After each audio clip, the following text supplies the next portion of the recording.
when Alex invited me to come and speak to you, I really thought, what am I going to speak about? Because I'm normally, I speak often to audiences, but normally I do the boring thing.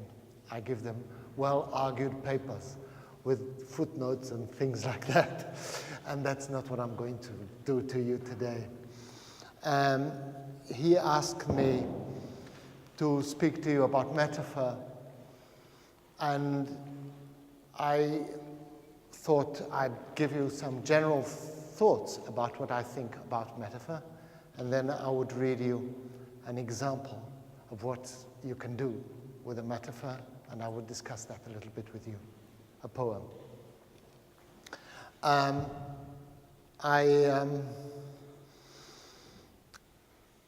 I don't like so much to speak about metaphors because they separate metaphor from the rest of our thoughts. And indeed, the truth is, we only have that.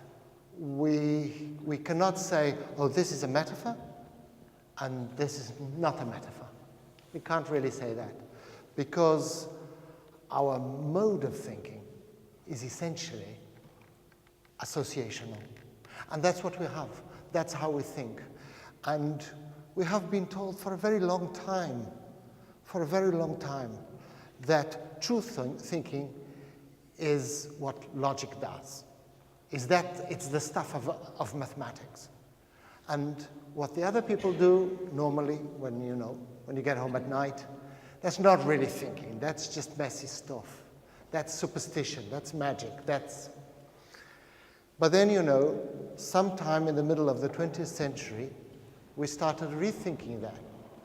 And people like Wittgenstein came and told us, to think is like coming up to you. To think is like coming up to a person. So that notion that thinking was something that was done through formal ways, and that we were somehow thinking less because we weren't being mathematic, it's just suddenly succumbed.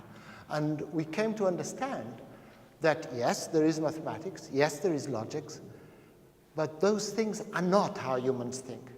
They are, as it were, a technical exercise that humans can also practice under certain controlled circumstances. Because what humans do, and what they do when they stop reading their academic paper, it's not logic, as described by Aristotle. It's logic, as described by Lévi-Strauss. It's association. And that has to do with metaphor, has to do with metonymy, has to do with analogy, more generally speaking. And I like to think of imagination. I like to talk of imagination. And I wanted to talk to you a little bit about the limits of imagination.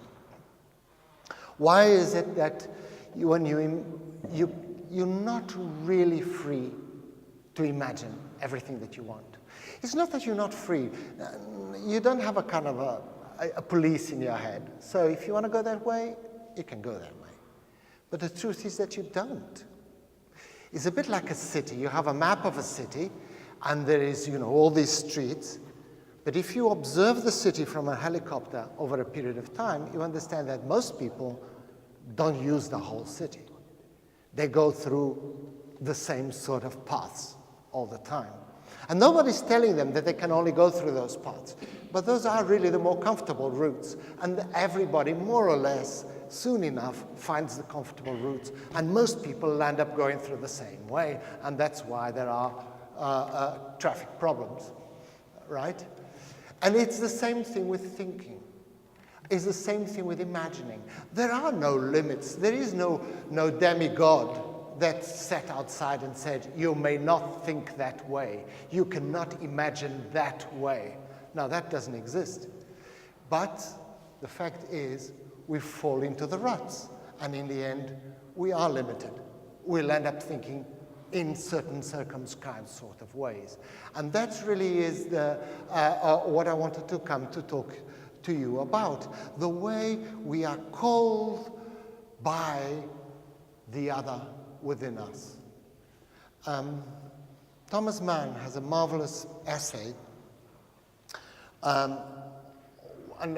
about precisely about these things. And comes a moment in which he says, you know, even madmen don't become deranged haphazardly. Even madmen create traditions. There are traditions of mad people. And you go to Rome and they get mad in a certain way. You go to China and they get mad in another way. But they're getting mad. You know, they should be out of the box.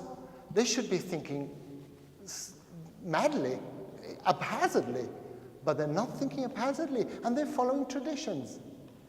And that is really the essence, I think, of what I want to tell you about, is that contrary to what we think normally, we don't have one concept, and then another concept, and then another concept.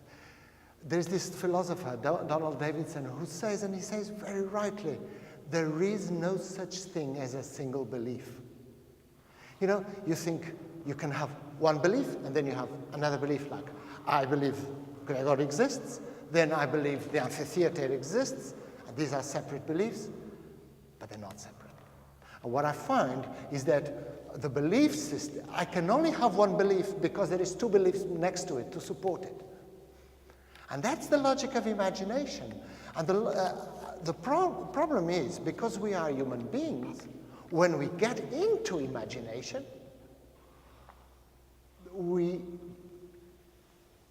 how should I put it? We become ourselves because we get into imagination. We don't first be ourselves and then think. It's because we think that we are ourselves, and we think because we are speaking to other people. And that's why mad people fall into madness in traditions. And that's why we're not really free. We are free to free associate, but in the end we're going to free associate in the way everybody else does, more or less. Because we do not first exist and then think, we first think and then exist. And that is really the trick. And I wanted to speak to you then a little bit about the limits of imagination. And the limits of imagination, they're not, as I say, limits from the outside. They're limits from within. Imagination is something that you do because you create images. But we have this idea that you have pictures in your head. There is no such thing. Neurophysiologists have shown us that there is no such thing as pictures in your head. Imagining is really reenacting experiences that you had before. You don't have a film in your head. You have memories of having seen that film. And it's the same, and you have images, of course, of pictures, because we are prone to give greater emphasis to visuality, but in fact, you know, you have images of touch, you have images of sound. And these things conjoin into a process of association where each thing depends on the others. It's what this same philosopher calls the holism of the mental. The fact that your mental phenomena are really whole, they're integral. And then imagination is about something else, and it looks like it's something different, but in the end it isn't. Again, it's associated. It's transformation. If you're imagining, you are transforming. And in our everyday life, we assume, we say, you're imagining things. It's because you're going somewhere else. If you were where you were before, you weren't imagining. If you always had the same thought, you weren't imagining. You're imagining because you're not having the same thought. And why aren't you having the same thought? Because you're interacting with the world. Because time doesn't stop. Because your thoughts are not pictures in your head. Your thoughts are experiences of being in the world, are embodied experiences of moving in the world. And finally, you have concept formation. And that's a really interesting one, because I think of a chair, okay? But I'm a Portuguese person who was raised, as it happens, in Africa. So I have experiences from my early childhood of chairs, right? And of what a chair is, and who occupies a chair, and why is it that African people didn't use chairs, and I have childhood experiences of that. So if I start thinking of chairs, all this kind of holism comes to my head. But I bet you, to you, it doesn't come in the same way. So each one of us has our own life, has our own experience.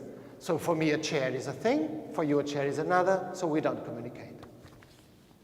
So you'll never understand what I mean by a chair. And this is true. You will never understand completely what I mean by a chair. The problem is that 10 minutes past, will also not understand fully what 10 minutes before I thought would have been a chair. So there is no essence here. There is no fixed things. There is only approximation. I approximate what your chair is. Your chair approximates what my chair is. And we kind of approximate each other. And it's like Wittgenstein says, speaking is like coming up to somebody.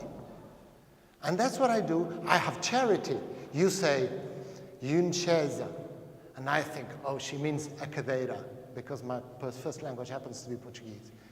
All right? I translate. But if you say a chair, and I think, oh, she means a chair, but I'm also translating in the same way. But because I'm kind, and because you're kind, we kind of approximate, and in the end we know that, more or less, a chair. We kind of get there. And that is the secret. But the fascinating thing is that, I'm telling you this. So you're thinking that, oh, this man has a solipsistic theory of truth. He has a theory that everybody knows what a chair is, and the other people know what a chair is, and they don't meet. Yes, it's true. I have a theory that they don't meet, but I don't have a theory that I meet with myself. You see, ultimately, that is the difference. So it is all about small steps and nothing about big steps. It's all about approximating myself as much as approximating you. So what is the third aspect of imagination? It's concept formation, right? Now think about a concept. Sky, chair, man, woman, car. I have these concepts. Did I invent them? But you know that I was born in 1954. I should have lied to you, but it happens that I was born in 1954. So there were chairs before me. So when I discovered myself in the world, and I discovered myself because I entered into speech with other human beings, and they started gesticulating to me, and I started understanding that if they said like that, it was that way, and if they said like that, it was that way. And then I started understanding words like chair, but the word like chair already existed. So I entered into the concept that was historically already there. But it's my own concept. Nobody shares it with me. So there is this kind of quandary, and that's really what's beautiful about imagination. And I wanted to tell you a little bit, but I will be short because I then want to move on to the second part of what I want to say, which is the limits of imagination are of different kinds. And there is at least 3 types of differences. And it's, anthropologists for a very long time, they tried to theorize these things from the outside onto the practice, like you do with logic. You start by P and not P, and then you kind of work towards the man that doesn't really distinguish between what is an egg and what is a fried egg, and it doesn't really know how to make that distinction. And so it might be P and not P, but because you know that the true thinking is P or not P, right? But anthropologists these days are doing it the other way around. And we're doing it the other way around in the sense that we're looking to see how people actually move about in the world. How do they actually fall into the same ruts, into the same pathways? And that way, we start seeing emerging other forms of universalism. It's a universalism that is not universal, because nobody does. It's a factorial analysis. It's a statistical analysis. You don't say, everybody does this in this way. No, you say, most people most often land up doing things in this way. And there are 3 constraints to imagination, 3 broad types. And one is very general, and it has to do with living matter, and it has to do, he was talking of orchids, right? But it also has to do with non-living matter, which is the way symmetry works and the way human beings process the world through forms of broken symmetry. I'd love to speak to you about this, but I have no time, so I'll leave it at that. But then there are other things, like Alex was telling us, about us being prone to think about things as if they had skins, as if they were contained and closed within themselves, just to do with our body. Or the proneness that we have to have abstract categories and treat them as if they were objects, as if they existed really. You can say this is a metaphor, but it isn't really a metaphor. It's the proneness that human beings have to thinking abstractly by granting existence, ray, fine, transforming into things that are not. And that's really what I wanted to talk to you about, and I will leave the rest for further discussion later. I wanted to give you an example of that. And when he said, come, bring a poem. I have written poems, but that's when I was madly in love and I was 16. My girlfriend says they weren't bad, but now she's 56, I can't really rely on her. She probably was as pleased by those poems as I was then, but they're not good poems. So I thought of bringing you a poem about Paris. You probably all know it, but I can't resist because it's a beautiful poem for me, because it's a poem that sits between two languages, French and English. It is a poem that exists in the two languages, and that's so rare. And in that way, it really is a poem like me. I live between at least 4 languages, and I always have lived between those 4 languages. And it's somehow, I love people that live between languages, and I love poems that do. So the poem was written by this young man who was an idealist, a pacifist, and when war came to Europe, he decided to be an ambulance driver. And he came from America. He was a rich young man coming out of Harvard, and he came to America to drive ambulances. And he arrived here, and him and his friend started working in the ambulance service, and a few months later, the friend wrote a letter home saying, "This war is mad. This is a mad thing that's happening here. This is a mad war." And the French authorities put them both into prison.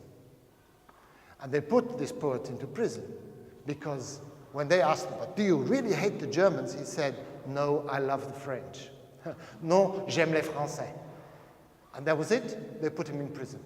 Fortunately, his father was a very rich man and managed to get him out, and he could then write this poem about la guerre. Little ladies more than dead. That's the name of the poem. Little ladies than dead exactly dance in my head, precisely dance where danced la guerre. Mimi, à la fois fragile, qui chatouille des Italiens, the putains with their ivory throat, Marie-Louise l'Allemand. N'est-ce pas que je suis belle, chérie? Les Anglais m'aiment tous, les Américains aussi, bon dos, bon cul de Paris. Marie Vierge, prie pour nous. With the long lips of Lucienne, which dangle, the old man and the hot man se promènent doucement le soir. Ladies accurately dead. Les Anglais sont gentils. Et les Américains aussi, ils paient bien les Américains. Dance exactly in my brain. Voulez-vous coucher avec moi? Non, pourquoi? Ladies skillfully dead, precisely danced where has danced la guerre. Je m'appelle Manon, 5 rue Henri Mounier. Voulez-vous coucher avec moi? De Fréminette, dead exactly dance. Si vous voulez chatouiller mon lézard, ladies, suddenly, je m'en fous des nègres. In the twilight of Paris, Marie-Louise, with queenly legs, 5 rue Henri Mounier, a little love bags. Mimi, with a body like une boîte à joujoux, want my sleep. Toutes les petites femmes exactes qui dansent toujours in my head. Dis donc, Paris, ta gorge mystérieuse, pourquoi se promène-t-elle? Pourquoi éclate ta voix fragile couleur pivoine? With the long lips of Lucienne, which dangle, the old man and the hot man precisely dance in my head. Ladies, carefully dead. I love this. I love it because he's speaking in different languages, he's speaking in different voices, he is putting French women speaking in English, he is bringing together. And what does he do essentially with this poem? Well, essentially, really, if you think about it, the poem exists around un cheville ouvrière, une cheville ouvrière, a linchpin, which is the notion of dancing, which is the notion of movement. Now, the notion of movement, of dance, is an interesting notion because it's not any movement. What I'm doing here is not a dance, only metaphorically.